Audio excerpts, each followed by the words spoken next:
আসসালামু আলাইকুম ওয়া রাহমাতুল্লাহ নাহমাদুহু ওয়া নুসাল্লি আলা রাসূলিহিল কারীম আম্মা বাদ।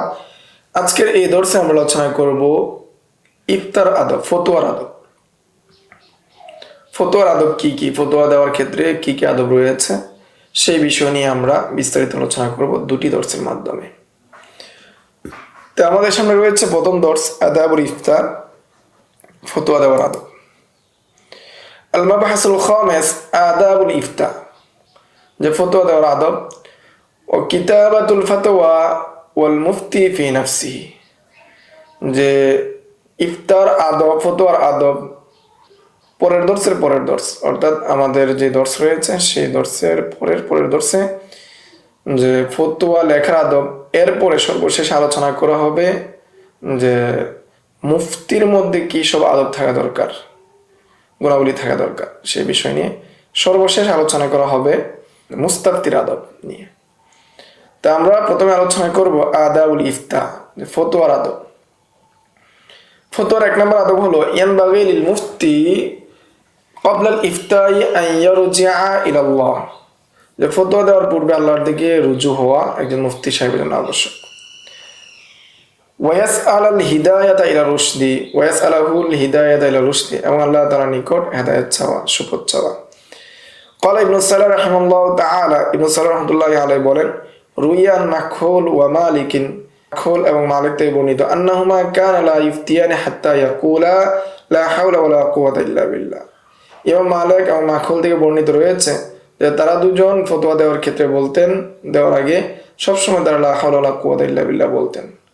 ওয়া নাহনু নাস্তাহিব্বু যালিকা লিল মুফতি মা গায়রিহি, যে আমরা এছাড়াও আরো কিছু বিষয় মুফতি সাহেবের জন্য মুস্তাহাব মনে করি। ফালিয়াকুল ইদা আরাদা আল ইফতা আউযু বিল্লাহি মিনাশ শাইতানির রাজিম, যখন কেউ ফতোয়া দিতে চায় তখন সে যেন পড়ে আউযু বিল্লাহি মিনাশ শাইতানির রাজিম, সুবহানাকা লা ইলমা লানা ইল্লা মা আল্লামতানা ইন্নাকা আনতাল আলিমুল হাকিম। এবং সে যেন আরো আয়াত যেগুলো রয়েছে ফাফাহামনাহা সুলাইমান, এই আয়াত তেলাওয়াত করে, এবং আরো বলে ক্বালা রাব্বি ইশরাহ লি সাদরি ওয়া ইয়াসসির লি আমরি ওয়াহলুল উকদাতাম মিন লিসানি ইয়াফকাহু কওলি। এই আয়াতগুলো, এই দোয়াগুলো, কোরআনের দোয়াগুলো যাতে করে সে পড়ে নেয়।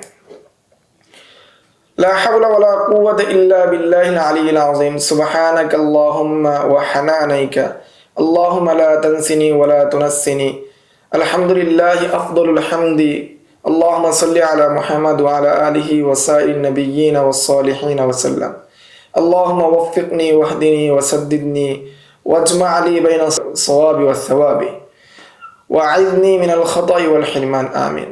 এভাবে দোয়া করা। ফাইন লাম ইয়াতি বিযালিকা ইনদা কুল্লি ফাতওয়ান ফালিয়াতি বিহি ইনদা আউওয়ালি ফুতিয়া ইফতিহা ফি ইয়াওমি, যদিও সে প্রতিদিন ফতোয়া দেওয়ার সময়, প্রত্যেকটা ফতোয়া দেওয়ার সময় সে এই সমস্ত দোয়া করতে না পারে, তবে সে দিনের শুরুতে প্রথমেই কি করে নিবে, এই ফতোয়ার দেওয়ার দোয়াগুলো পড়ে নিবে। লাম্মা ইফতি ফি সাইরি ইয়াওমিহি, যে লিমা ইফতি এর মাধ্যমে সে সারা দিন ফতোয়া দিবে। মুফজিয়ান ইলাইহি কিরাআতুল ফাতিহাতি, এবং এর সাথে সাথে আরো কিছু বিষয় যুক্ত করবে, সূরা ফাতিহা পড়বে, ওয়া আয়াতুল কুরসি, এবং আয়াতুল কুরসি পড়বে, ওয়া মা তায়াসসারা, এবং এছাড়াও যেই কোরআনের আয়াতগুলো পড়া তার জন্য সহজ হয়। ফাইন্না মান সাবরা আলা যালিকা হাকীকুন আন ইয়াকুনা মুওয়াফফাকান ফি ফাতাওয়াহি, যদি সেটার উপর কি প্রতিদিন নিয়মিতভাবে এই দোয়ার উপর কি করে অটল থাকে, তাই প্রকৃতপক্ষে সে আল্লাহ তাআলার পক্ষ থেকে সঠিক ফতোয়া দেওয়ার তৌফিক প্রাপ্ত হবে ইনশাআল্লাহ। وقال ابن القيم رحمه الله تعالى, ইবনে কাইয়িম রাহিমাহুল্লাহ তাআলা তিনি বলেন, হাকীকুন বিল মুফতি আন ইউকসিরা দুআ ফিল হাদিসিস সহিহ, সহিহ হাদিসের মাধ্যমে যে সমস্ত দোয়াগুলো আছে সেই দোয়াগুলো বেশি বেশি পড়া। আল্লাহুম্মা রাব্বি জিবরাঈল ওয়া মিকাঈল ওয়া ইসরাফিল ফাতিরিস সামাওয়াতি ওয়াল আরদ আলিমুল গায়বি ওয়াশ শাহাদা আনতা তাহকুমু বাইনা ইবাদিক ফীমা কানু ফীহি ইখতালিফুন, ইহদিনি লিমা ইখতালাফা ফীহি বিইذনিক ইন্নাকা তাহদি মান তাশাউ ইলা সিরাতিল মুস্তাকিম। এইভাবে দোয়াগুলো করা। وقال شيخنا يعني العلامة ابن تيمية رحمه الله تعالى, তিনি বলেন, كثير الدعاء بذلك وكانت إذا أشكلت عليه المسائل يقول, যখন দোয়া কোনো বিষয় কঠিন হয়ে যাবে তখন বেশি বেশি দোয়া করবে, ইয়া মুআল্লিমা ইব্রাহিম আল্লিমনি ওয়াইকসিরুল ইস্তিআনাতা বিযালিকা ইকতিদাআন বিমুআয ইবনে জাবাল, এবং তিনি বেশি বেশি আল্লাহ তাআলার নিকট সাহায্য চাইতেন যে মুআয ইবনে জাবাল রাদিয়াল্লাহু তাআলাকে অনুসরণে। হাইসু কল, তিনি বলেন, লি মালিক ইবনে ইখামির সাকি ইনদা মাউতিহি, তাকে তিনি বলেছিলেন, ওয়াকাদ রাওয়াহু ইয়াবকি, তিনি দেখলেন যে সে কান্না করছে। ফাকালা, তিনি বললেন, ওয়াল্লাহি মা আবকি আলা দুনিয়া কুনতু উসিবুহা মিনকা, যে আল্লাহ মা আবকি আলা দুনিয়া, যে আমি কি কান্না করছি না যে ওই দুনিয়ার কারণে, যে দুনিয়া আপনার কাছ থেকে আমি কি লাভ করেছি, ওয়ালাকিন আবকি আলাল ইলমি ওয়াল ঈমানি আল্লাযাইনা কুনতু আতাআল্লামুহুমা মিনকা, বরং আমি কান্না করছি যেই ইলম এবং ঈমান আপনার কাছ থেকে শিখেছি, সেই ইলম এবং আমলের ইলম এবং ঈমানের কারণে আমি কান্না করছি, কারণ আপনাকে আমরা হারিয়ে ফেলছি, পরবর্তীতে আর সেটা পাবো না। ফাকালা মুআয ইবনে জাবাল, তখন মুআয ইবনে জাবাল রাদিয়াল্লাহু তাআলা তিনি বললেন, ইন্নাল ইলমা ওয়াল ঈমানা মাকানুহুমা, যে ইলম এবং ঈমানের মর্যাদা অত্যন্ত উচ্চ। ফামানিবতাগাহা ওয়াজাদাহা, যে ব্যক্তি ফামানিবতাগাহুমা ওয়াজাদাহুমা, যে ব্যক্তি সেই দুটার অনুসরণ করে চায় সে দুটা সে পেয়ে যায়। উতলুবিল ইলমা ইনদা আরবাআ, তখন এতএব তোমরা চারজনের নিকট ইলম অনুসন্ধান করো। ইনদা ওয়াইমিরিল আবি দারদা, ওয়াইমির আবি দারদা তার নিকট, ওয়াইন্দা আব্দুল্লাহ ইবনে মাসউদ ওয়া আবি মুসা আল-আশআরী, এই তিনজন নিকট তোমরা ইলম তালাশ করো। ওয়াযাকার রাবিআ ফাইন আজাযা আনহু হাউলা, যদি তারা কি হয়ে যায়, তাদের কাছ থেকে তুমি ইলম অর্জন করতে গিয়ে সে যদি অক্ষম হয়ে যায়, ফাসাইর আহলিল আরদি আনহু আজাজ, তাহলে তোমরা ওই ব্যক্তির নিকট যাও যে ব্যক্তির নিকট সমস্ত জমিনবাসী কি অক্ষম। ফাআলাইকা বিমুআল্লিমি ইব্রাহিমা সাল্লাল্লাহু আলাইহি, ফলে তোমার জন্য আবশ্যক হয়ে যাবে যে ইব্রাহিমের মুআল্লিম, ইব্রাহিমের শিক্ষক আল্লাহ তাআলার নিকট কি করা, চাওয়া। وروي عن سعيد بن المسيب رحمه الله تعالى أنه كان لا يكاد يفتي فتيا ولا يقول شيئا إلا قال اللهم سلمني وسلم مني। সাঈদ ইবনে মুসাইয়িব যখনই কোনো ফতোয়া দিতেন তখন তিনি বলতেন যে হে আল্লাহ, আপনি আমাকে রক্ষা করেন এবং আমার থেকে মানুষকে রক্ষা করেন, আমার ভুল ফতোয়ার মাধ্যমে মানুষকে ধ্বংস করেন না। 2 নাম্বার, ইফতার বা ফতোয়া দেওয়ার আদব। ينبغي للمفتي ألا يبادر بالجواب في مجلس يوجد فيه من أعلم منه بل يحول السؤال إليه। মুফতির জন্য আবশ্যক হলো সে জবাবের ক্ষেত্রে কি করবে না, তাড়াহুড়া করবে না। যে মজলিসের মধ্যে তার চেয়ে অধিক জ্ঞানী বড় আলেম রয়েছে সেই মজলিসে সে জবাব দেওয়ার ক্ষেত্রে তাড়াহুড়া করবে না। বাল ইয়াহুলু সুআল ইলাইহি, বরং এই প্রশ্নটা ওই বড় আলেমের নিকট ফিরিয়ে দিবে, বলবে যে তাকে জিজ্ঞাসা করেন। ওয়ায়ুস্তাসনা মিনহু ইযা আমারাহু যালিকা রাজুলুল আ'লামু বিল জওয়াব, তবে যদি অধিক জাননেওয়ালা বড় আলেম যদি নিজেই বলে, নিজে আদেশ দেয় যে তুমি আর জবাব দেয়া দাও, ফাহিনা ইদিন ইউজিবু হাসবা ইলমি, তখন সে তার ইলম অনুযায়ী উত্তর দিবে। ক্বালা ইবনু নুজাইম রাহিমাহুল্লাহু তাআলা, ইবনু নুজাইম রাহমাতুল্লাহি আলাইহি বলেন, মিন শারাইতিহা হাফিজাহু তারতীব ওয়াল আদ বাইনাল মুস্তাফতিন, যে ফতোয়ার শর্ত হলো বা শর্তগুলো থেকে অন্যতম একটি হলো যে সে কি করবে, তারতিব রক্ষা করবে এবং দুইজন মুস্তাফতির মধ্যে, একজন মুফতি সাহেব দুইজন মুস্তাফতির মধ্যে তারতিব রক্ষা করবে, তাদের মধ্যে ইনসাফ করবে। লা ইয়ামিলু ইলাল আগনিয়াই ওয়া আওয়ানিস সুলতান ওয়াল উমারা, যে এর মধ্যে যদি কোনো ধনী ব্যক্তি আসে তাকে ফতোয়া আগে দিয়ে দেওয়া, অথবা সরকারি কোনো লোক থাকলে আমির উমারা আসলে তাদেরকে ফতোয়া আগে দিয়ে দেওয়া। বাল ইয়াকতুবু জাওয়াব আস-সাবিকি গানিয়ান কানা আও ফাকিরান, বরং ফতোয়া লিখবে চাই সে অগ্রগামী হোক ধনী হোক, জবাব আস-সাবিকি যে অগ্রগামী হয়েছে, যে আগে এসেছে তার জবাব লিখবে, চাই সে ধনী হোক অথবা গরিব হোক, সর্বস্থায় যে আগে এসেছে তার ফতোয়াই লিখে দিবে। এখানে ইনসাফ করতে হবে। 3 নাম্বার ফতোয়ার আদব, ইয়ানবাগি লিল মুফতি আল্লা ইউজিবা বা'দা হুসুলিত তামানিনাতি আলা সিহাতিল জবাব, যে ততক্ষণ পর্যন্ত ফতোয়া দিবে না মুফতি সাহেব যতক্ষণ পর্যন্ত এই ফতোয়ার উপর তার পরিপূর্ণ ইতমিনান না আসবে, পরিপূর্ণ সন্তুষ্টি না আসবে।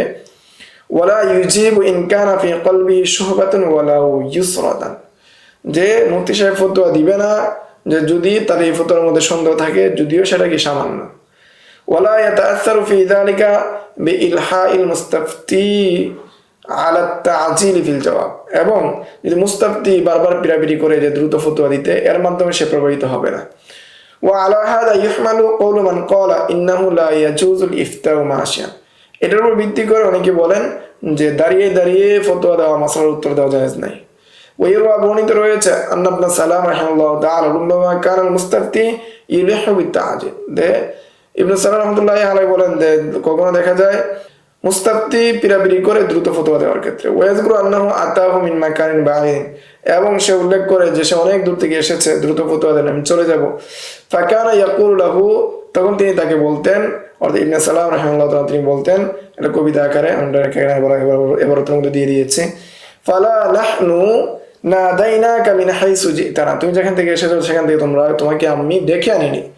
ওয়ালা নাহনু আম্মাইনা আলাইকাল মাযাহিবা, এবং তোমার উপর আমি কোনো মাযহাব কোনো বিষয় চাপিয়ে দিচ্ছি না, তুমি চাইলে অপেক্ষা করো, না চাইলে চলে যাও, আমি তোমাকে ভুল ফতোয়া দিতে পারবো না, তাড়াতাড়ি করে ফতোয়া দিতে পারবো না।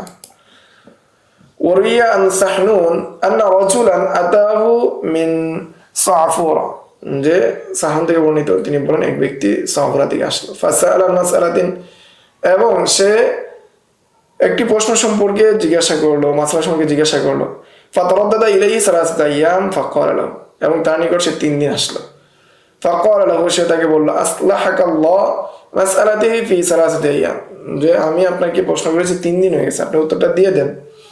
ফাকালা লাহু ওয়া মা আসনাউ লাকা, যে আমি কি করব, সে তাকে বলল যে সাহনুন রাহমাতুল্লাহি আলাইহি বললেন যে আমি তোমার জন্য কি করব।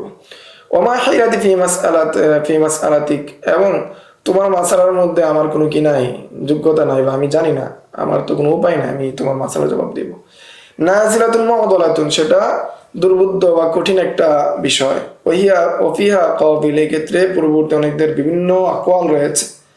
ও আনা আতাহাইয়ারু ফি যালিকা, এই বিষয়ে আমি কি হতভম্ব হয়ে যাচ্ছি যে কিভাবে আমি উত্তরটা দিব, কোনটাকে আমি গ্রহণ করব। ফাকালা রাজুলু সাতফুরি, তখন রাজুল সাতফুরি অঞ্চল থেকে যে ব্যক্তি আসছিল সে বলল, আনতা আসলাহাকা লিকুল্লি মুআদালা, যে আপনি সব কঠিনের কি দিতে পারবেন, উত্তর দিতে পারবেন। ফাকালা হাইহাতা লাইসা ইবনা আখি বিকাউলিকা, হে পুত্র, হে ভাতিজা, বিষয়টা এমন না, আফজালা লাকা লাহমি ওয়া দামি ইলান নার, আমি কি তোমার জন্য আমার গোশত মাংস জাহান্নামে ঢেলে দিব ভুল ফতোয়া দেওয়ার মাধ্যমে। ওমা আকসারা মা লা আরিফু ইন সাবারতা রাজাউতু আন তানকালিবা বিমাসআলাতিক, যে আমি অনেক বিষয় রয়েছে যেগুলো আমি জানি না, তুমি যদি ধৈর্য ধারণ করো তাহলে আমি আশা করি যে তুমি তোমার মাসআলা নিয়ে ফিরে যাবে। ওয়াইন আরাদতা গায়রি ফামজি তুজিব আন সাআতিন, তুমি যদি চাও অন্য কাউকে জিজ্ঞাসা করতে পারো, সে তোমাকে তৎক্ষণাৎ উত্তর দিয়ে দিবে, তুমি চলে যাবে। ফাকালা ইন্নামা জিতু ইলাইকা ওয়ালা আবতাগি গায়রাক, আমি এসেছি আপনার নিকট, আমি অন্য কারো নিকট যাব না। ফাকালা ফাসবির আফাকাল্লাহ সুম্মা আজাবাহু বা'দা যালিক, তাহলে ঠিক আছে, তুমি যদি আমার নিকট আসছো, ধৈর্য ধারণ করো। এরপর তিনি তাকে সে উত্তর দিয়ে দিলেন।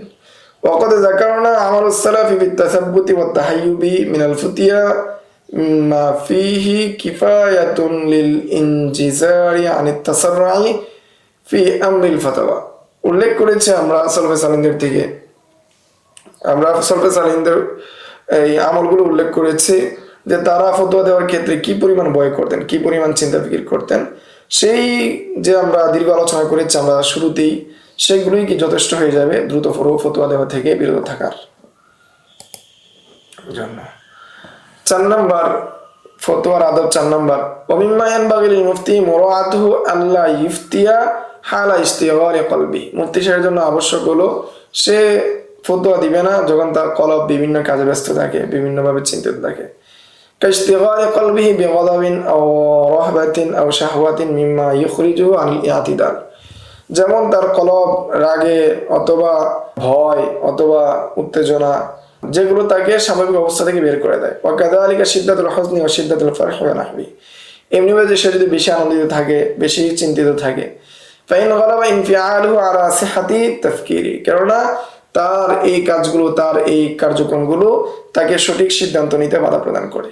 ওয়াজাবা আলাইহি আন ইয়াকুফফা আনিল ইফতাই ইলা আন ইয়াউদা ইলা তাবিআতিহি, সে ফতোয়া দেওয়া থেকে বিরত থাকবে যতক্ষণ না তার তবিয়ত স্বাভাবিক হয়। وكذلك إن كان به نعاس أو جوع أو مرض شديد أو حر مزعج أو برد مؤلم أو مدافعة الأخبثين, অথবা তার যদি ঘুম থাকে, ক্ষুধা থাকে, ভীষণ অসুস্থ হয়, অথবা প্রচন্ড যদি গরম লাগে থাকে, কষ্ট দেয়, অথবা অত্যন্ত ঠান্ডা থাকে, যেটা কষ্টদায়ক ঠান্ডা, অথবা সে যদি তার যদি প্রস্রাব পায়খানার ব্যাগ থাকে এমন অবস্থায় তার ফতোয়া দেওয়া থেকে বিরত থাকা উচিত। এটা হলো ফতোয়ার আদব। 5 নম্বর আদব হলো ইয়ানবাগি লিল মুফতি আন ইয়াসবিরা আলা জাফওয়াতিল মুসলিমিন মাহমা আমকানা। যতটুকু সম্ভব মুস্তাফতির পক্ষ থেকে যেই ধরনের অসদাচরণ, কঠোরতা বা মন্দ কোনো যদি প্রকাশ পায় সেটাকে সহ্য করা, সের উপর ধৈর্য ধারণ করা। ওয়াকাদ ইস্তাদাল্লা আলাইহিল উলামা বিকিসসাতি দাউদ ফিল কুরআনিল কারীম ইয জাআহুল মুতাখাসিমুনা বিতাসাউউরিল মিহরাব। যে তারা দলিল পেশ করেন উলামায়ে কেরামের কি দ্বারা, ঘটনা দ্বারা, যে দাউদ আলাইহিস সালামের যে ঘটনা কোরআনের মধ্যে এসেছে, যখন দুজন বিবাদী এসেছিল তারা মিহরাবকে ডিঙিয়ে, ওয়াকালু লাহু, এবং তারা তাকে বলেছিল, দাউদ আলাইহিস সালামকে বলেছিল, ফাহকুম বাইনানা বিল হক, আপনি যথাযথ কি করেন, ন্যায়ভাবে আমাদের মধ্যে বিচার করেন, ওয়ালা তুশতিত, আপনি আমাদের মধ্যে অন্যায়ভাবে বিচার করবেন না। তো এখানে 1 নম্বর কাজ তারা মেহরাব ডিঙিয়ে এসেছে, 2 নম্বর কাজ তারা আয়েশা দাউদ নবীকে আদেশ দিচ্ছে, ফাইন্না দাউদ লাম ইউবিখহুম আলা মারতাকাবুহু মিন হাদিহিল জাফওয়া। তারা যে সমস্ত কাজগুলো করেছে, যে কঠোরতাগুলো করেছে, যে সমস্ত বিষয়গুলোর সাথে সম্পৃক্ত হয়েছে, এর কারণে দাউদ আলাইহিস সালাম তাদেরকে কোনো ধরনের ধমক দেন নাই। وقال الآلوسي رحمه الله تعالى في تفسيره، এই আয়াতের তাফসীরে ইমাম আলুসি রাহমাতুল্লাহি আলাইহি বলেন, وفيه من الفظاظة ما فيه, যে এর মধ্যে প্রকাশ পেয়েছে দাউদ আলাইহিস সালামের দৃঢ়তা। وفي تحمل داود لذلك منهم دلالة على أنه يليق بالحاكم تحمل نحو ذلك من المتخاصمين, যে এর মাধ্যমে বোঝা যায় যে দাউদ আলাইহিস সালাম সেটার উপর কি করেছেন, দরদ ধারণ করেছেন, এবং এটা দালালত করে একজন হাকিম এই মুতাখাসিমিনদের থেকে, অর্থাৎ বাদী বিবাদীর থেকে এই বিষয়গুলো কি সম্পৃক্ত হবে, এই বিষয়গুলো তার সাথে আসবে এবং সেগুলো সে ধৈর্য ধারণ করতে হবে। লা সিয়ামা ইযা কানা মিমান মাউল হক, তবে বিশেষভাবে যে হকের উপর আছে তার পক্ষ থেকে যদি কোনো ধরনের উচ্চবাচ্য হয়ে যায় সেটাকে ধৈর্য ধারণ করে মেনে নেওয়া, যদি মাজলুম হয় কোনো ব্যক্তি। ওয়াল আজাবু মিন হাকিমিন আও মুহাক্কিমিন আও মিনাল খুসুমি নাউ রুজুআন ইলাইহি কাল মুফতি। আশ্চর্যের বিষয় হলো বর্তমান সময়ের শাসক এবং বিচারক যারা রয়েছে, এরকম যদি কোনো বিষয় পাওয়া যায়, কাল মুফতি অথবা মুফতিদের নিকট যদি কি এরকম কোনো বিষয় পাওয়া যায় যে বাদীর পক্ষ থেকে কি এরকম করা হচ্ছে, তখন তারা এই ক্ষেত্রে কঠিন কি করে প্রতিক্রিয়া দেখায়। তারা কি করবে, এই সমস্ত হাকিম যারা রয়েছে, মুফতি যারা রয়েছে, তারা কি করবে, দাউদ নবীর অনুসরণ করবে। কাইফা লা ইউকদাদা বিহাদান নাবিয়িল আওয়াবি আলাইহিস সালাতু ওয়াস সালাম ফি যালিকা, কিভাবে এরকম একজন নবীর অনুসরণ করা হবে না, এই ক্ষেত্রে দাউদ নবীর অনুসরণ কেন করা হবে না। বাল ইয়াযুবু কুল্লাল গাযাবি লিআদনা কালিমাতিন তাসতুর, বরং বর্তমান সময়ে হাকিম যারা রয়েছে, শাসক গোষ্ঠী যারা রয়েছে, তারা সামান্য থেকে সামান্য কথার কারণে তারা রাগ হয়ে যায়। ওয়ালাউ ফাতলাতুন মিন আহাদিল খাসমাইন, যদিও সেটা কি কোনো এক পক্ষ থেকে সামান্য কথা হয়, ইয়াতাওয়াহামু মিনহা আল হাত্তু লিকদরিহি, এবং তারা ধারণা করে, মনে করে যে এর মাধ্যমে তাদের মর্যাদা ক্ষুণ্ণ হয়। ওয়ালাউ ফাক্কারা ফি নাফসিহি লাআলিমা আন্নাহু বিন্নিসবাতি ইলা হাযান নাবিয়িল আওয়াবি লা ইয়াদিলু মুতকা যুবাবিন, তারা যদি চিন্তা করতো যে এই দাউদ নবীর তুলনায়, বা আওয়াব অর্থ হলো যে অধিক তওবাকারী, অধিক বিনয়ী, অধিক প্রত্যাবর্তনকারী, যে এই দাউদ নবীর তুলনায় তারা একটা মাছির ডানা সমাননা, মাছির সমাননা। আল্লাহুম্মা ওয়াফিকনা লি আহসানিল আখলাক ওয়া আসিমনা মিনাল আগলাক, হে আল্লাহ, আপনি আমাদেরকে উত্তম চরিত্র দান করেন এবং আমাদেরকে ভুলভ্রান্তি থেকে রক্ষা করেন। এই ছিল ফতোয়া বা ইফতার, ফতোয়া আদব সংক্রান্ত প্রথম দর্স। সামনের দর্সে আমরা বাকি আদব নিয়ে আলোচনা করব ইনশাআল্লাহ। আসসালামু আলাইকুম ওয়া রাহমাতুল্লাহ। ومن يؤت الحكمة فقد أوتي خيرا كثيرا وما يذكر إلا أولو الألباب.